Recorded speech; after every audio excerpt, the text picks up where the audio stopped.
Welcome to Encounter with Cayds, where the mission is to help and encourage us to encounter and follow God in all aspects of our lives, according to His truth and the truth of who He calls us to be.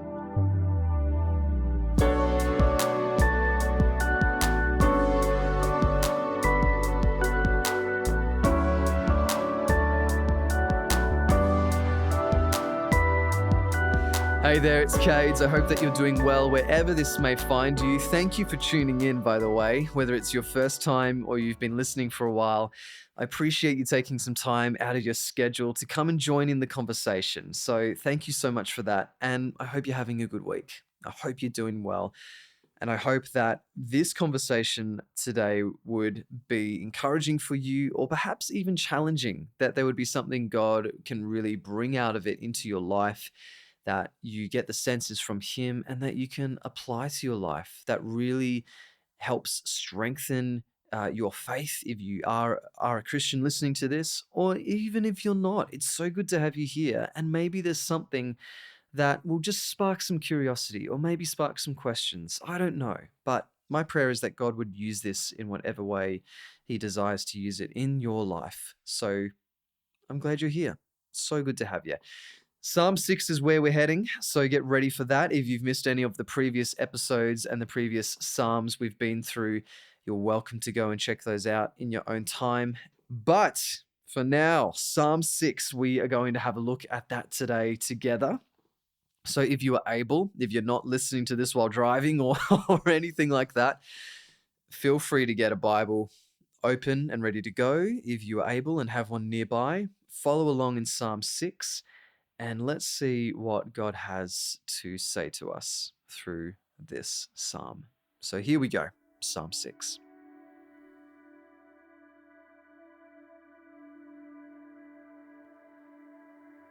Psalm 6. O Lord, rebuke me not in your anger, nor discipline me in your wrath. Be gracious to me, O Lord, for I am languishing. Heal me, O Lord, for my bones are troubled. My soul also is greatly troubled. But you, O Lord, how long? Turn, O Lord, deliver my life. Save me for the sake of your steadfast love. For in death there is no remembrance of you. In Sheol, who will give you praise? I am weary with my moaning. Every night I flood my bed with tears. I drench my couch with my weeping. My eye wastes away because of grief. It grows weak because of all my foes.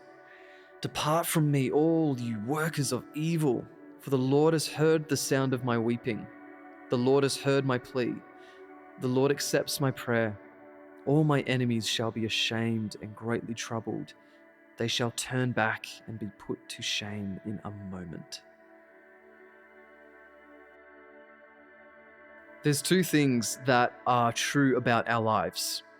One is that we are sinful creatures who sin constantly, and that we live in a world tainted by sin, where our bodies suffer the consequences of that.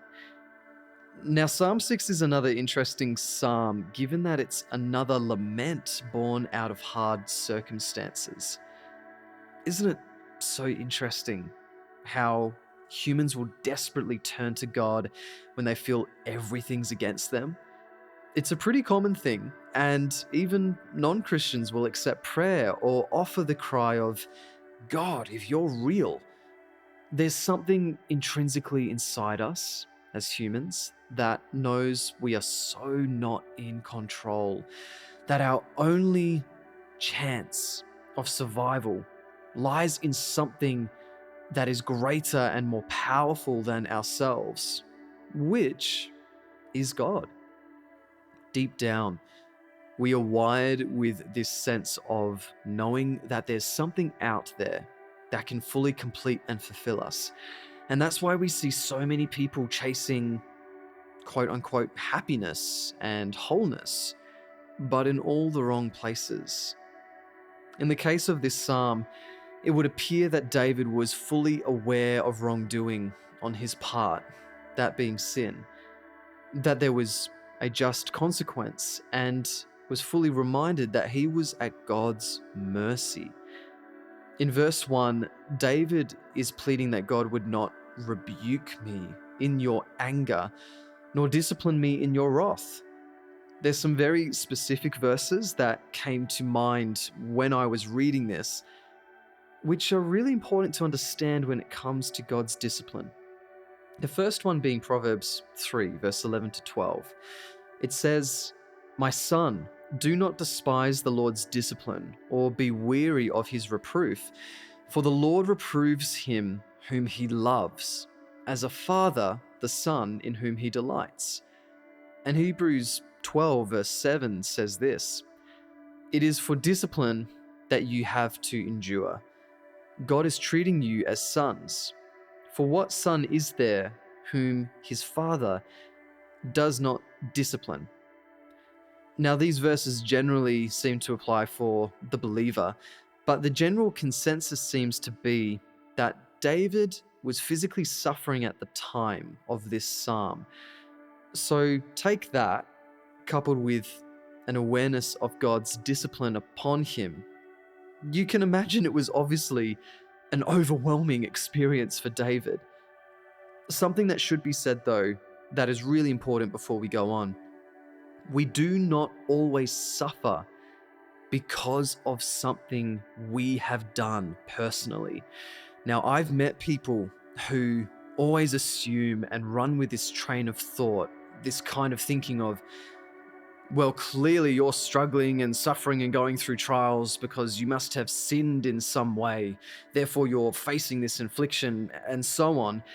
And I'm going to shoot straight down the barrel here and say that that is an incredibly ill-informed, dismissive perspective to have, and it is fully devoid of any emotional awareness or understanding. There is nothing positive about it, and there is nothing godly about it whatsoever. Now, the impact of sin in this world is evident. We see disease, sickness, famine, war, abuse, death, debauchery, adultery, slander, hatred. I could go on. Evil is everywhere, and the list is extensive. And it may be that we do suffer sometimes because of the choices we've made and the consequences they incur, but not always. Not always. So many people suffer because of the actions of other people being unjustly impacted by them. Now, God doesn't delight in our suffering, and that's really important to note. You can go and read Lamentations chapter 3, verse 31 to 33 to get a bit more insight on that. But He will allow us to suffer at times and discipline us for a purpose. I think it's clear that God's discipline is totally justified, but there is also purpose in allowing us to suffer.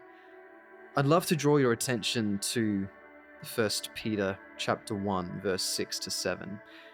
It says this, "Now for a little while, if necessary, you have been grieved by various trials, so that the tested genuineness of your faith may be found to result in praise and glory and honor at the revelation of Jesus Christ." Regardless of the reasons we may suffer, it all comes down to God's will and plan. Now, here's what I see personally in David's story here. 2 points for you to consider of what the psalm is communicating. The first one, David's circumstance and suffering in this moment led him to acknowledge the sin he had perhaps ignored. It led him to repent, to humble himself before God.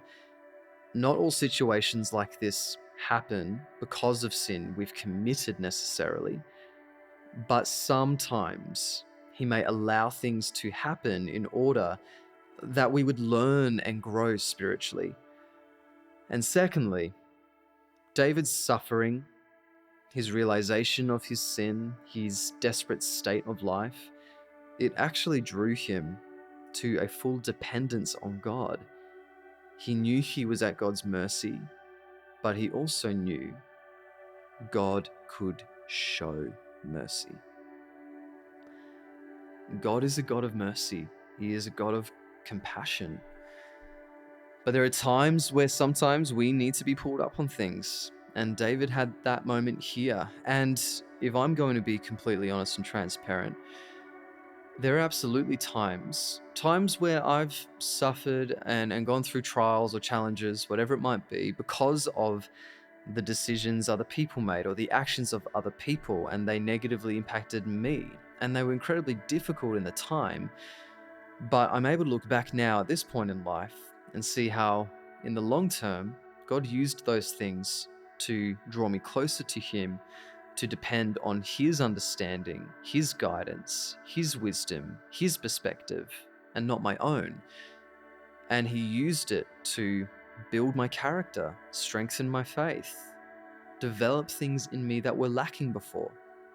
And so, absolutely, when those things happen, it's hard in the moment, but if we can have this perspective, particularly as Christians, absolutely acknowledge that it's tough, absolutely acknowledge that it's hard, but to be able to come to God and ask Him to help us through those things, ask Him to guide us through them, to help us see His perspective, and ask Him to show us in the long term and use it to build in us something that's not there, or to strengthen our faith. I think if we can do that in those moments, going straight to God first and asking Him to lead us through these moments, the benefits would be incredible and can be absolutely incredible.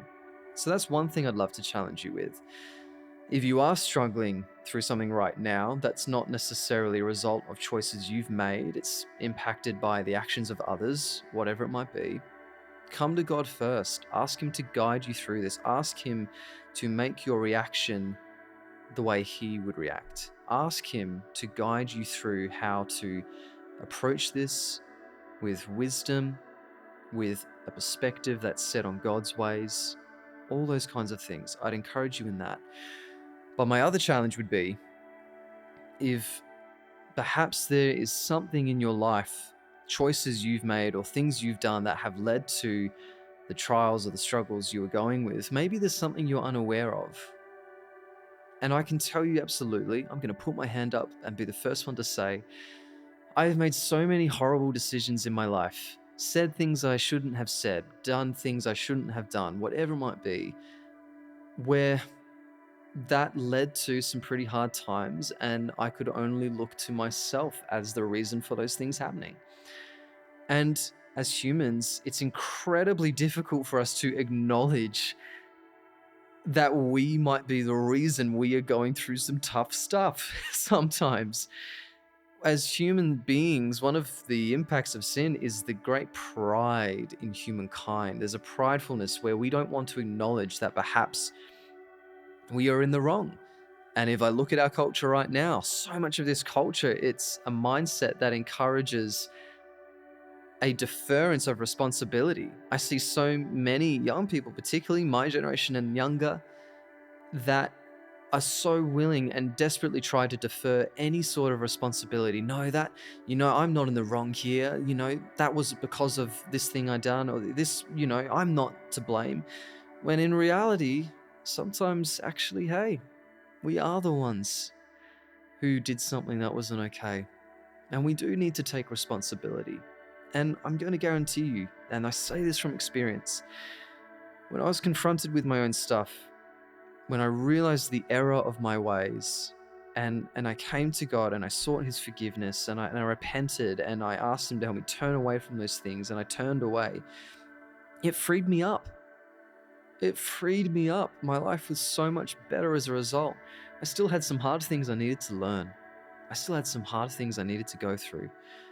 But God forgives, and He encourages us and helps us turn away from our human way of doing things. And when we seek forgiveness and we acknowledge our error and we turn away from it, those things no longer are able to chain us down. They no longer are able to keep us back. God keeps us going forward. He's able to release us. Acknowledging your error and being open about that is actually the best thing you could do for yourself. It's the best thing you could do. It's like having a weight attached to your leg that you suddenly take off. So I would encourage you, if there is something you are getting the sense God is prompting you to hand over to Him that you haven't, something that you need to come to Him, seek forgiveness of, perhaps seek the forgiveness of other people in. Ask Him, come to Him now and hand it over. Acknowledge it. Acknowledge it and allow Him to take it from you and allow Him to guide you on a better way, on a better process. I know it's tough. It's very overwhelming at times. It's a very vulnerable thing to do, but it's the best thing you could do for yourself. So I would love to leave that with you, and I'm going to encourage you to perhaps pray through that with other people or discuss that with other people. Go through the psalm in your own time, see what else God might be drawing out of it. But at the end of the day, my hope and my prayer is that this would have perhaps encouraged you and that God would really work through this and work through an almighty process with you, that your faith and your life would be strengthened even further as a result by Him. But we're going to park it right there. Thank you so much for joining me. And I'm looking forward to seeing you for the next episode, for the next psalm. But until then, I hope you have a wonderful week. Take care. God bless.